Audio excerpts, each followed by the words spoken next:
Entrepreneurs, where does your business rank on Google's search engine optimization? If you don't show up on page one, you got to listen to this episode with the founder of Ocelot Traffic, Stephen Lentz.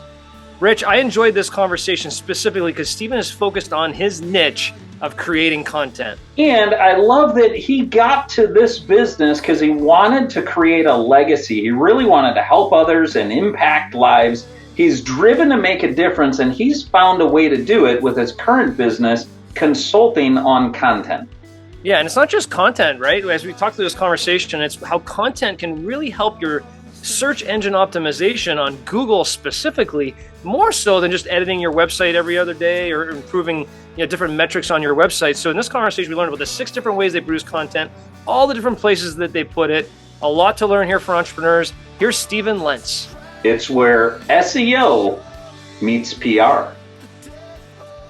Stephen, welcome to the Entrepreneurs United episode here today. Love to learn a little bit more about what you're doing now with Ocelot Traffic, and then also a little bit more about your history, how you came to found your business about 4 years ago and where you are today. So first, take us back. I believe if I understand this correctly, you're a former firefighter who's become an entrepreneur with your current business. Walk us through your history of how you became a firefighter to begin with and that transition from firefighter into what you're doing today.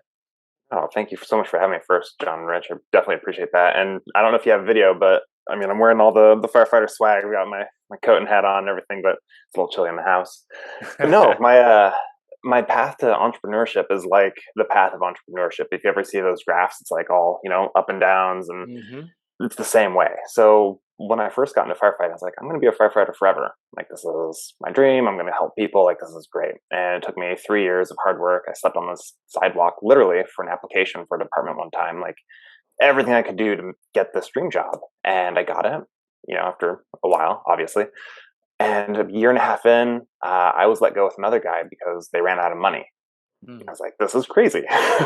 So I got on with another department like 2 months later. It was awesome. And I was with them for a month and a half. And again, I was right back out. And I was like, this is bananas. Like, this doesn't happen to firefighters.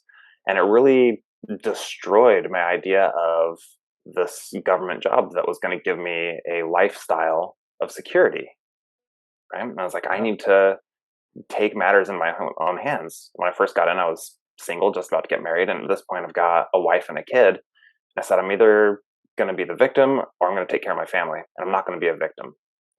And so I did everything I could think of. I sold life insurance over the phone. I sold Kirby vacuums door to door for a hot minute. I did fix and flip real estate for a couple of years. Like, you think of it, I've done some variation or form of it and tried to make things work and hustled and ground, and saw a bunch of stuff fail. And I was like, there's a common thread here of why everything's failing. And it came down to marketing. And I was like, I need to get really good at marketing. Like, marketing is the lifeblood of any business. Arguably, you could say money is the lifeblood of a business, but it comes through marketing. And so I started taking every course I could and learning from every person I could. And I grabbed, 13 different white label services to figure out what they do and how they work and why it's important. And I did, email, affiliate, pay-per-click, social, you name it, I've done it, and landed into content and realized, like, in 96, what Bill Gates said, content is king. And so got into that, got good at that. And the department calls me back and said, hey, we have money again. Do you want to come back? I was like, well, of course. Like, I love picking grandma up off the floor and cutting kids out of cars. Like, why wouldn't I come back? And so now I'm, got 2 kids and I'm there and I'm looking at the research and I'm saying, ooh, firefighters only live to be like 55, 65. Like, they retire and they're alive for a few years and then they're dead. Like, I want more for my family. I want legacy, and I want grandkids and great grandkids. And I don't want to necessarily have to miss Christmases, and I want to sleep through the night, which is really nice now, by the way. I'm really enjoying sleeping through the night. But I was like, I need to work my way out of this. And the question then began, how do I do that? Right? And I was like, well, what do I know? And I went back to marketing. And so leaned heavily into that and started working on that and getting some clients. And then COVID came through. I got COVID. Spoiler, I survived, right? I'm fine. And then they said, hey, congratulations, you had COVID, you're fine, right? You're going into houses, you're seeing these COVID people, you're not spreading it, you're not getting it, but we have this vaccine thing and you have to get it or you have to leave. And I labeled myself as a principled asshole. And I said, well, it's kind of my body, my choice. So I stuck my principles and let them terminate me. So exited that. And not that, you want the vaccine, get it. That's totally fine. It's just I don't think it's right to tell people what they have to do themselves. Sure. That's my soapbox. So Okay. Got it. So, well, first off, thank you for providing service as a firefighter. This is the first time I'm ever hearing of firefighters being let go due to finance. Maybe Same. there's too much rain in Seattle that you guys don't need firefighters, but it's the first time I ever hear of that ever happening. So it's not often. We yeah, small town. We needed a levy, and the citizens had been essentially underpaying for services for quite a while. And so we went out and said, "Hey, we really need to get finances for us." And there was a group of very anti-tax people that did a lot of anti-campaigning against us, and sure. it just did not go well. So we got Got shut it. down by the community, and service suffered for it. But Okay. So you love servicing others and helping others. Now you've transitioned to, instead of running into burning homes, you've transitioned into running into burning businesses and helping them get more business. So I can deal with that. And I love the fact that you've taken this bull by the horn and said, you know what, I'm going to control my own destiny. If I'm going to do something, let me jump in the entrepreneurial world, because you probably could have taken a job doing something else and for made sure. income doing something else. But you chose to be an entrepreneur. And I want to just dive into that for a second. Why? You talked about the ups and downs of running a business. It's tough. I mean, and you obviously It experienced is. some different components where you mentioned, I realized that failure was due to some lack of marketing. But why did you decide, I'm going to go, I have a family, I have some young kids, I'm going to go put it all on black. I'm going to go be an entrepreneur. That's a good idea. How did that happen?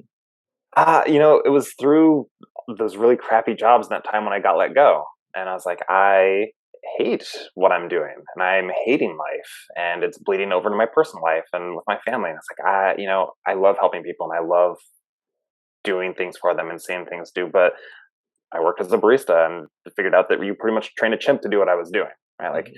I wasn't making a difference. And that's part of what I really want. Like Okay. that legacy is helping others. And if I'm not doing it with firefighting, I want to do it in some tangible way that makes a real benefit and impacts lives. And I thought that entrepreneurship gave me that opportunity much more than any W-2 that I could find. Love it. Okay, great. Well, we're obviously very pro entrepreneurship, so you don't have to sell us too hard. Love that angle. So, talk to me about content. So, you mentioned the content is king quote that a lot of people use. So, when you talk about your business and driving traffic and helping with marketing, you obviously have a specialty in content. Mhm. Can you define that maybe a little deeper for us? What does that mean? Because sometimes a lot of people take marketing and they just assume that email marketing and SEO marketing and paid marketing is the same thing. And there's different specialties of marketing. And it sounds like you probably help in a bunch of different areas, but one of your specialties is content. What does Yeah. that mean exactly? Yeah. Marketing is this nebulous black hole idea. And what I do is very specific and very different from what anyone really talks about. And it's kind of like a mix of SEO meets PR. Okay. So we create content, and the content that we create is created, it's for the end user, but it's really for Google, right? Because if I go to your website, I'm sure it's going to say that you're really awesome. If I Hmm. go to my website, it's going to say that I'm really great. Yep. So how does Google decide who's better, you or me? Right? We're both patting ourselves on the back. And I'm going to, backtrack to the genesis of Google, but Google had one purpose, and it was to provide value. Right? So in the age of dial-up, where you hear the all the weird sounds for 5 minutes, and finally log on, and you say, "Hey Google, how many bugs are in Africa?" Google's going to say, "Here's 5 websites that will tell you how many bugs are in Africa based on what it thinks will give you the best value." Right? Number one, obviously, is the most relevant choice. And so we've got this inherent Google trust bias where we think that Google's going to give us the best result first organically. Yep. Right. So if you had a pie chart of like traffic data, 3 to 5% is paid ads, 40% go to the first organic link, 20 to 30 to the second, 10% to the third, and it dwindles. And then, page 2 is where everyone dies. And that's because of that Google bias. We all know that Google's wanting to match us up correctly.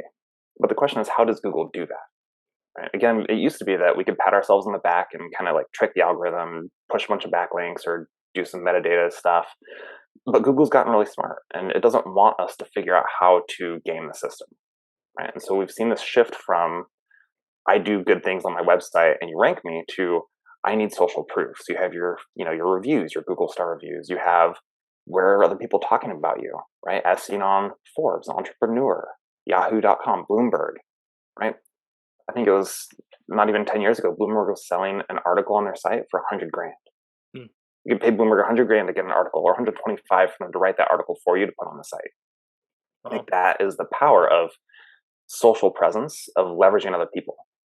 I forget who says this, but all things being equal, you'll do business with your friends. All things being unequal, you'll still do business with your friends. Right? And Google's the same way in that every website has a trust factor. So Yahoo's trust factor is like a 92, which is essentially they say something and it's almost the gospel. The normal website has a domain ranking somewhere between 0 and 25 or 0 and 30. So when you say, hey, check me out, I make watches, Google says, oh, that's cool. And they have someone else says, hey, check me out, I do watches. Then you have someone else says, I make watches. And Yahoo and Bloomberg and Fox and their affiliates all say that I make good watches.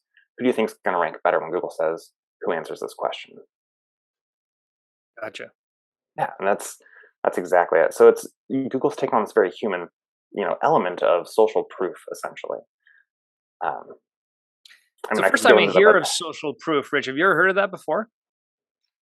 Yes, and social proof just being represented as the opinion of others, and that being more believable. 4.5-star review or 4.5-star average with 1,000 reviews is more credible than you saying you're great and giving the history of your company on the website. I think is the idea of social proof. Is that right, Stephen?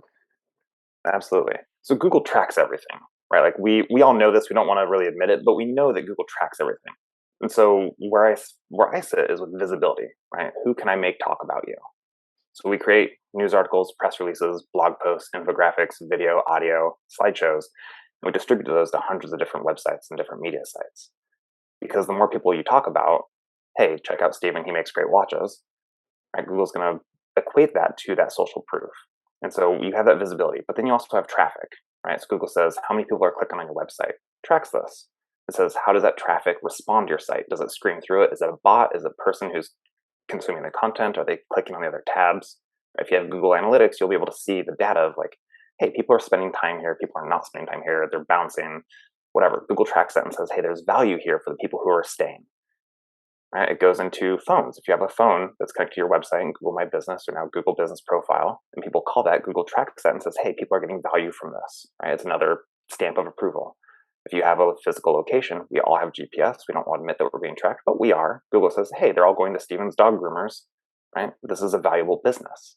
It goes to social media. People are posting about you, comparing you Steven's dog groomings versus Rich dog grooming, Rich's versus John's, right?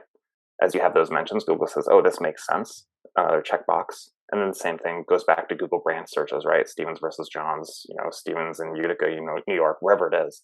And so the more that you have of any of these things, you get more credibility from Google. And Google says this person will answer questions appropriately when someone's searching for German Shepherds being groomed in, Utica or Boston or whatever, the way that you're doing your content marketing. So I picked up 3 things from you so far as what you do and your approach to this. One is you target social proof. Number 2 is you asked it in the form of a question is where are people talking about you? So you get people to talk about your clients. And then number 3 is you work with your clients to construct their site so that people stay on their site. It's not just a visit and leave. Would those be the 3 main things that you do for your clients, or have I misstated something, or am I missing something? No, great question. So all we do is I don't do anything on site. Right? There are on-site optimizations that are important to have. I'm not a web dev. I don't do any of that stuff. And you don't have to have an optimized site to get the benefit of what I do. But we solely create the content that goes out to other media sites. So we create news articles, press releases, blog posts, video, audio, infographics, slideshows. And from that, we distribute those to hundreds of different media sites. We have 2 offerings. One is normal, and it's, Fox, NBC, CBS, their affiliates. It's, hundreds of sites. And then premium is all of that, plus Yahoo, and then possibly Bloomberg, Medium, Morningstar, Associated Press, the super high domain ranking sites. You get up to 6 of those, Yahoo being the guaranteed with net distribution, and the other ones depending on the niche that you're in. So I know that, people listening aren't going to be able to see this, but when you go to my site, there's actually a screenshot that's halfway down on it, and I'll describe it because, right, we're not just going to go there. But what it looks like is that this was a campaign I did for Bellevue Women's Wellness Coaching. So if someone's like, hey, I need a women's wellness coach in Bellevue, right? They type that in the search bar. My client dominated, the first 5 or 6 organic rankings. And it's not her website, it's the Saratoga Times and Digital Journal, and it's a YouTube channel on UBC. And it's all saying, hey, check out Georgie. She does really great work as a women's wellness coach. And then there's her website, and then there's her competitions, and then a paid ad. And so it becomes saying, hey, who's more credible if I'm looking for a women's wellness coach in Bellevue? Right. So all of the content that we make for each campaign is very hyper focused on that SEO. Right. I said it's SEO with PR. It's SEO content because we take the services, products, benefits, solutions, frequently asked questions, problem solved, locations, and we mix that up into what we write about. I'm not trying to recreate, top 10 ways to sleep better at one night, because that's not buying intent. Right? Buying intent is I'm looking for someone to solve my problem. I'm looking for a dog groomer for German Shepherds in Utica or XYZ. So we take that buying intent, and that's how we do it. I think where I misquoted what your service is you were just saying, hey, that's how Google prioritizes, is social proof. Yeah. Where are people talking about you, and do people stay on your site? I believe what I just picked up from you is you focus on the second one, which is where are people talking about you. You work with companies to write their content, and then you distribute that content to all of these media sources, online and offline, to get people talking about those who work with you. Is that right now? You got it. Got it. You rattled off twice now, but I wasn't able to catch it. Can you go through again? Like, you use a news article, press releases. What are the other things that you use? Yeah, sorry, I talk fast, so you tell me to slow down. That's totally fine. I listen and write slowly, so we'll take our time. So press releases, news articles, right, they're kind of hand in hand. You have blog posts, infographics. We do audio for some podcast directories, slideshows.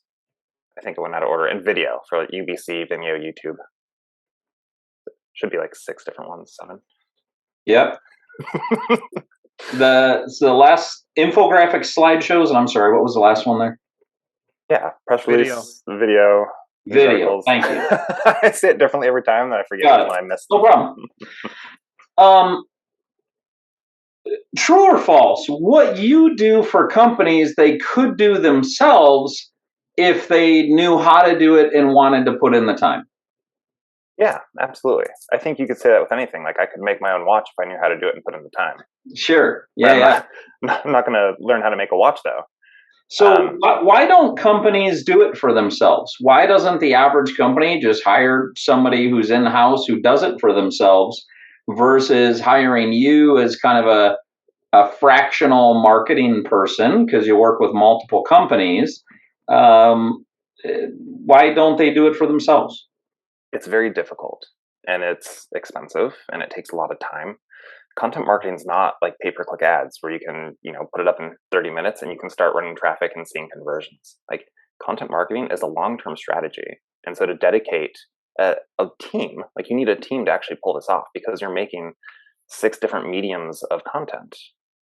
And then you need to find out how to source where that goes. And there's so many different things. It's like, I think if you were to a la carte, like, each piece that I do, you need probably like 10-ish to 14 different members dedicated to a certain aspect. And so this is what makes my team and I specialize, is that this is all we do. Like, I'm not doing the email marketing stuff. I'm not doing all this other stuff. So when you take an in-house team and say, hey, we want you to do the gamut of marketing, which is a million different things, this falls off because it's difficult, it's expensive, it takes a lot of people, and it takes a lot of time. And you just don't see returns immediately. And that's really, I think, the hardest thing for people to grasp is we take a website from being a business card to being an asset, right? I'm not going to go to Steven's Dog Groomer unless I've actually heard of him. But if I'm looking for it and it pops up on that first page, that's where people start actually finding me. But to be on that front page takes time. And a lot of people just aren't willing to put that in. Yeah, thanks for that. And how many people do you have on your team that you work with? Yeah, I think we've got currently 14. So I've got some 1099s, and it depends on customer flow of, like, the different projects, but I think 14 is about where we're at right now. I wouldn't have imagined that, by the way. So I'm glad I asked it, and that really did connect the dot for me, because there are companies that just work on social proof. I'm sure there are companies that just work on making the site sticky, and those are totally different people, totally different skill sets, totally different teams. And you're going, hey, if you want people to talk about you, which is one of the three critical things Google is looking at, and you want to do it really well, you're going to need a team that's probably 10 people plus. It's going to be difficult. It's going to cost you a bunch of money, and it's going to take a lot of time. Or you can hire me, and I can give you, what are some of the shortcuts? You can pay less money, and we'll do it more efficiently, because that's what we do. And I believe that's your value proposition. Absolutely. It's a done for you service. My process is when someone buys my product, I actually sit down with them via Zoom, right? Sit down. But we talk for 30 to 60 minutes. And I say, I want to know everything about your business when it comes to your products and services. Right? I want to know everything that people are questioning when they are looking for you, because this is, again, it goes in buying intent. It doesn't do me any good to run a campaign for you if I'm talking about something that's not really relevant to your business. Right? I see that's like the biggest problem that people go, oh, I did this press release. I paid the guy on Fiverr $700 to be on Yahoo. Like, this is great. It's like, cool. But your content that you put out there does nothing for you. Like, yeah, you just got on Yahoo, but there's no search intent. No one's Googling anything related to what you just put out there. Like, you just lit $700 on fire and threw it out the window. Like, we have a very strict process of how we source and create the content, and that it makes sense to the person and it makes sense to Google, because our whole goal is to make you visible, not to, just get you on the as seen on, Yahoo or Forbes. Yeah. See, and certainly, this is what I mentioned earlier. It's very difficult to hire a marketing person for your company today, because that marketing person may be very good at website design and get your website all polished up, but they can't get anybody there. Or they're very good at paid, but they have no idea how to search engine optimize your site organically. And I think that's where fractional digital marketing companies like yourselves, who are very specialized in a niche, become so powerful. Because you can, the director of marketing can go hire a group like yourself to augment what they're already doing and get all those services out there. So I love the niche side, and then you're so hyper focused on, we can be the best in the world at this, right? Content that's going to drive your organic search results. Like, that's very specific, targeted, focused. Where entrepreneurs get in a lot of trouble is they want to be the everything to everybody marketing company, and you start with content, but next thing you know, your website developing, you're trying to do paid, you're trying to go way too wide, and you just can't be the best at all those services. So first of all, I just want to say I love the fact you're very focused on what you're doing, and that's fantastic. Thanks. Well, secondly, go ahead. Yeah, I was going to say, part of it, I think, is from being a firefighter. Like, I've gotten used to walking in people's houses and telling them what to do. Right? Like, I was very timid when I first started, but I'm like, hey, here's the blunt truth. Like, this is really awful, and you need to fix this, and you need to do it this way. And so when clients come to me like, hey, I want you to do this, I just say, nah, I don't do that. Like, sorry, scope creep does not exist in my book. Like, this is all we do. I don't do anything else for you. And if you want that, I'll refer it out to you. And the other part is, within that, they'll be like, hey, can I tell you what I want in the content? And I always say no. And their eyes get big as dinner plates, like, every time. Like, what? You're just going to say what you want to say? I'm like, yeah. Because if you could do it, you would do it. Like, you're hiring me for my expertise. Like, you have the say in that first that meeting that we do. Like, we get all the keywords and the phrases and stuff we want to talk about, but when it comes to content creation, you're in the back seat. Like, I'm going to make it work how it's supposed to work, because you're hiring me for my expertise. So you're absolutely right. Like, scope creep is real 100%, and saying no is don't take you to the promised land. Which is the hardest thing for an entrepreneur to ever do, is say no, right? No to more revenue, more customers, more whatever. But I love the fact that you know what you want to do and who you want to be as a company.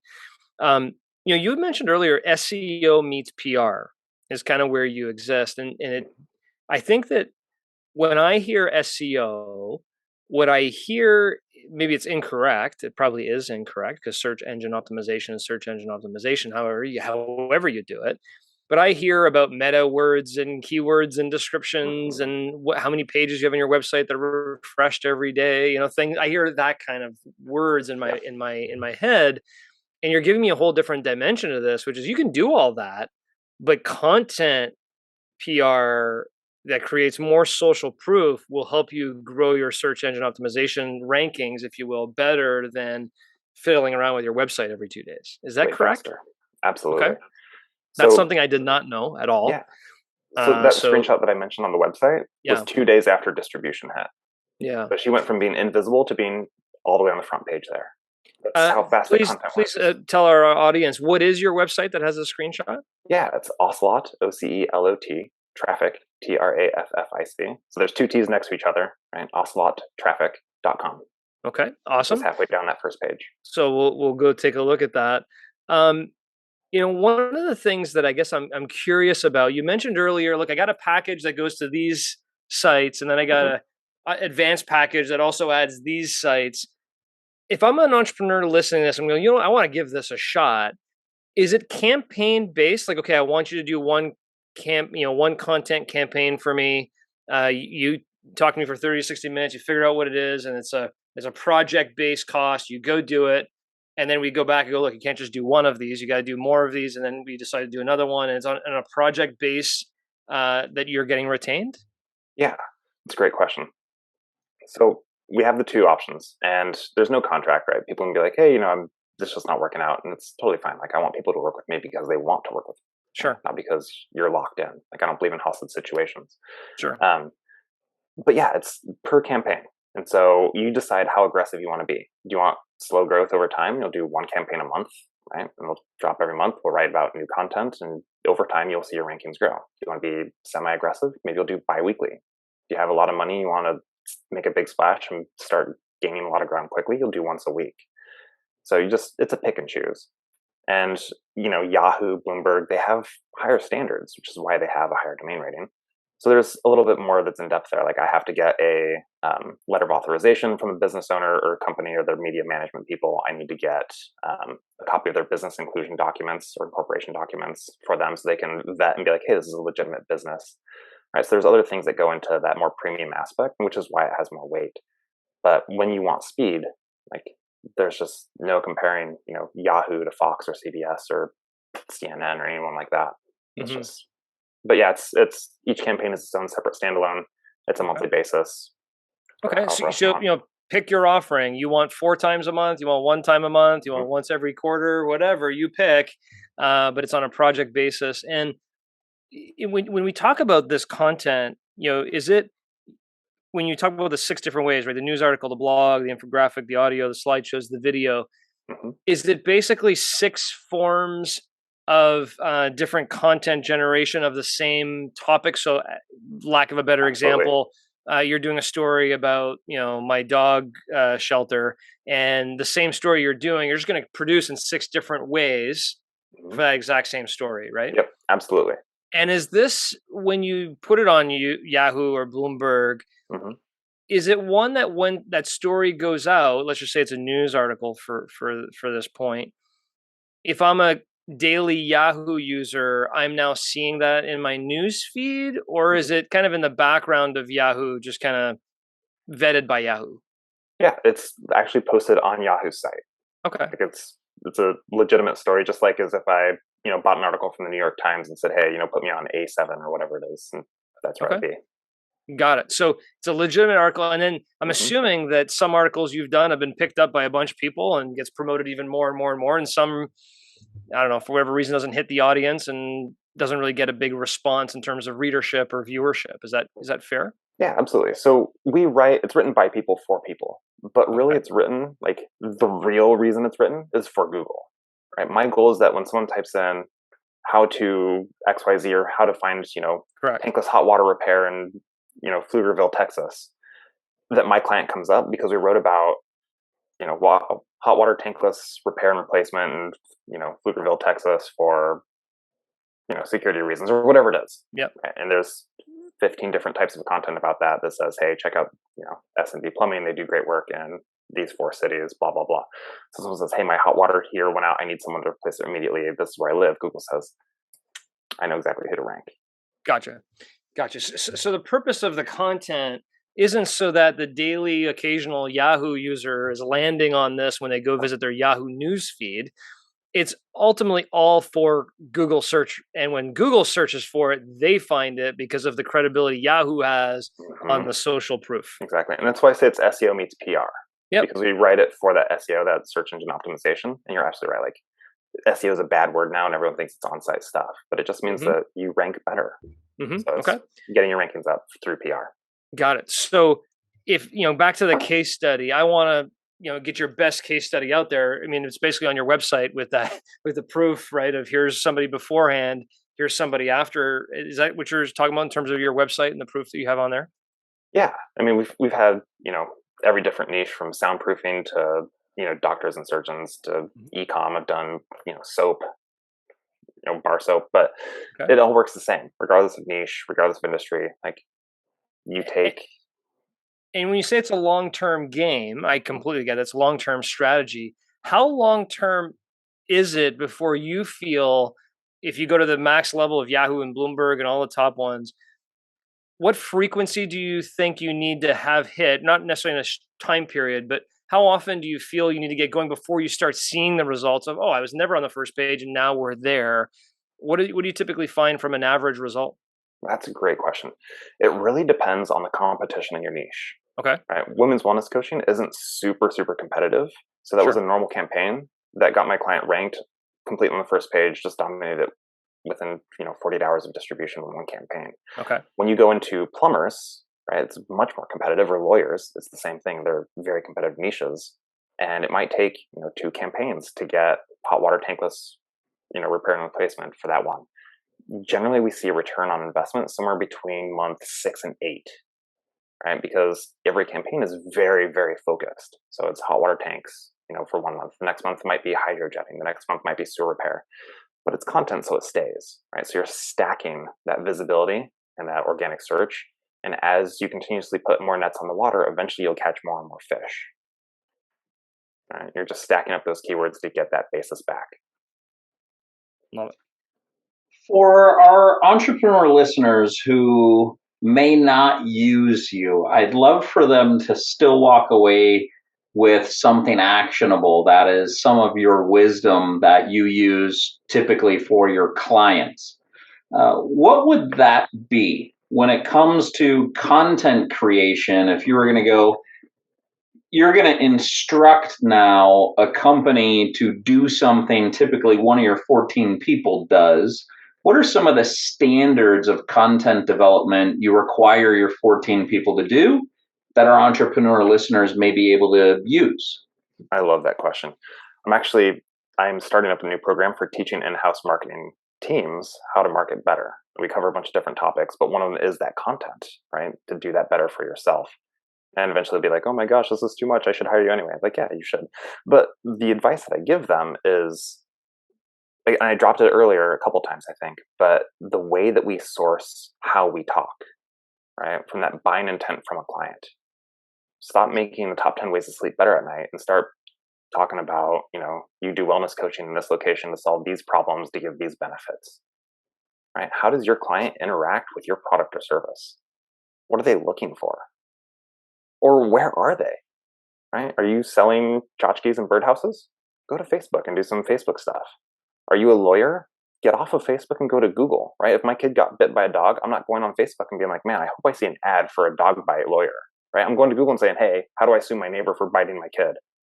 Like, figure out where your people live, figure out how they interact with you, and make content that actually resonates with what they're looking for, right? Because again, Google's priority, their number one priority is to give value, right? To match up the question with the best response possible.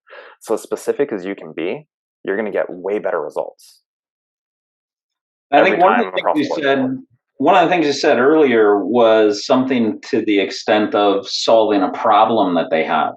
So it sounds like you were kind of going back there also, where it's a bit of a two-part answer. One is figure out where they live for the problem you're trying to solve, and then speak your client's language for your product or service on really identifying with the problem, and that then you have a solution. Would that be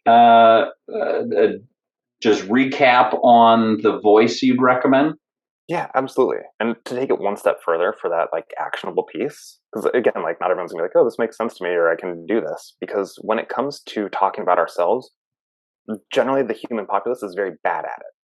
And like if I got on here, I was like, I'm gonna do a monologue about Stephen Lentz and what I provide, it would be a garbage episode. But you guys do a great job of pulling stuff out of me. And it's the same thing when you look at what you provide to your clients. It's getting from behind where you see the world and seeing it from the other angle. And so jump onto Reddit, jump onto Quora, jump onto, answerswhatever.com and start looking for the stuff that your people are searching for, right? Go into some dog grooming groups and look at the language that they're using. Go into some lawyer groups and be like figure out that language of the people who are in trouble or got in trouble or having trouble with a certain issue that you provide. What are they saying? How do they phrase it? And you take that and take that to your writing, and you will do 1,000% better than you have been doing in probably most of your competition. That's terrific. So those are a couple of tips on the voice of the content. What tips do you have for someone who's a listener on, boy, where do I get started? You're talking about releasing all these types of media, like to where? And you had named, Bloomberg and news stations and like, boy, I heard what Steven said on how to get the content together, but what am I supposed to do with it next? Yeah, hire me.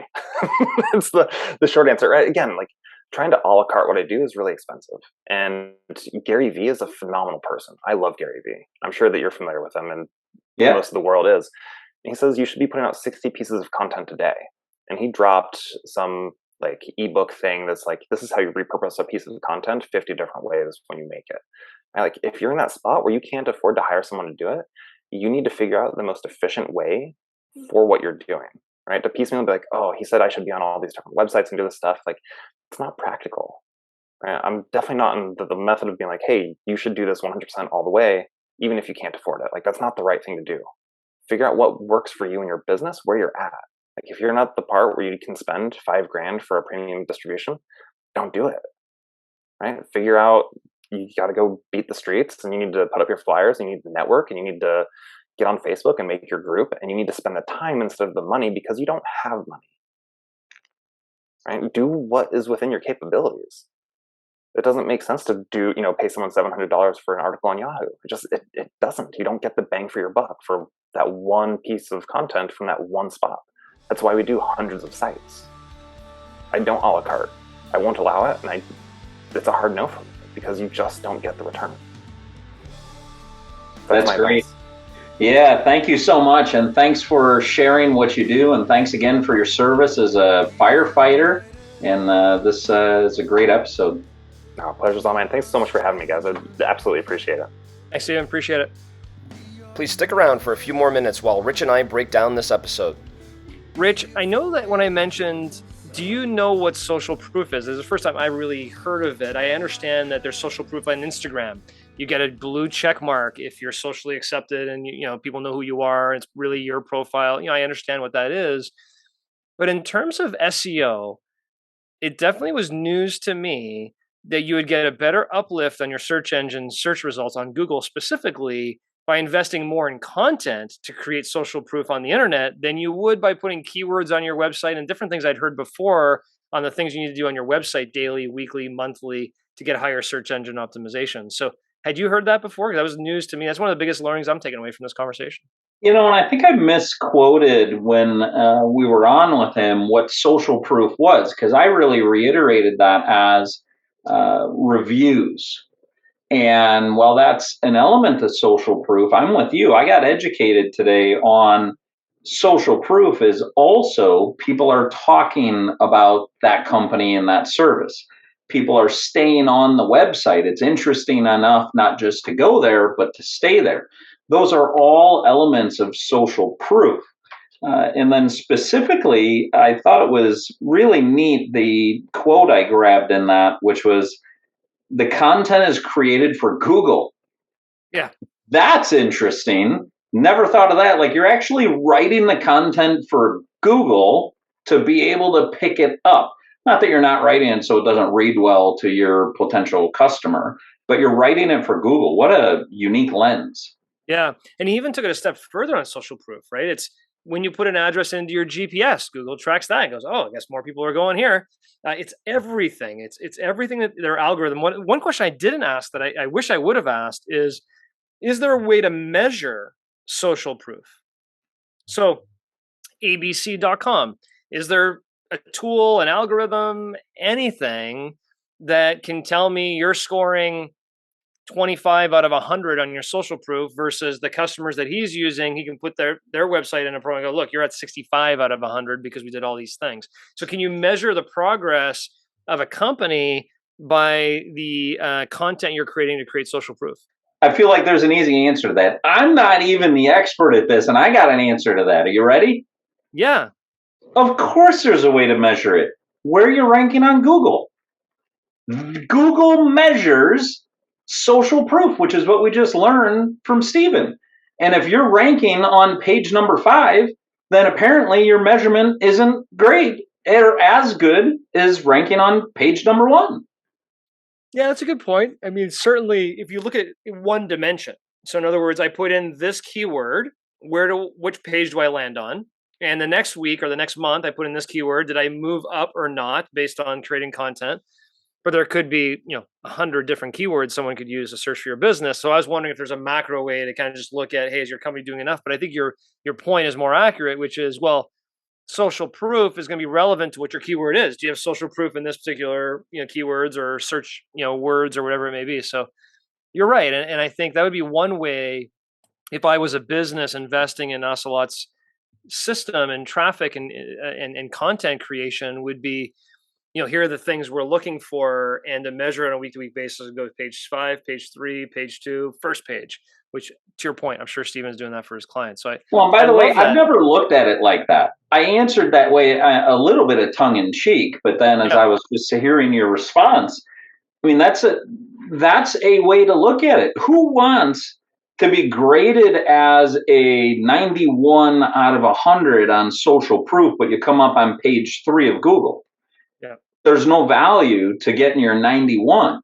At the end of the day, I feel like all entrepreneurs have an opportunity to look at how are they doing on social proof by just typing it in Google, because Google literally has the formula in the background saying these companies are more important than these companies for the type of people with those search terms. So I'll actually double down on my tongue-in-cheek answer. Yeah, I love it. So let me ask you this from a case study perspective. First off, I'm assuming, do you use Google for search engine? Daily. Okay. All right, perfect. Don't have to be scientific with this answer, but when you search for something, do you typically click on A, the first answer that comes up, B, the first unpaid ad, so the organic one that comes up versus the paid ones that come up, or C, do you search through all of them on the first page to see which one you like the best and then click on it, or D, you'll even go to the second page or third page until you find the one you like? Good question. I personally never search on the paid ads. I never click on those. Okay. I personally will look for the little blurb, like the 2 sentences that end up showing up, and I will just skim those until I see something, and usually it happens on page 1. If it doesn't happen on page 1, I put in a different search. But I'll skim the 2 sentences that show up to see, is this even relevant to what I was talking about? Did I even search correctly? And if I can't find anything on page 1, my assumption is I didn't put in the right search terms to yield the results I want, and I correct my search terms until I get what I wanted on page 1. That's it reminds me of a story I'll tell you in a second, but I find it very interesting. C, your answer is C. I'll scroll through page 1 to find the one that I like the best. Quick story, years ago, because we did a lot of Google AdWords with prior companies, and I can remember being in a session once where somebody was on their computer, was up on the projective screen, and they were going through our search engine. Like, oh, look where we show up when we put our words in. And they put our words in, and the first one that came up was a paid ad. And they clicked on it. I was like, no, don't click on it. We just paid for you to click on that. Never click on the ad. Go to the one below it. We're in the organic. Click on that one.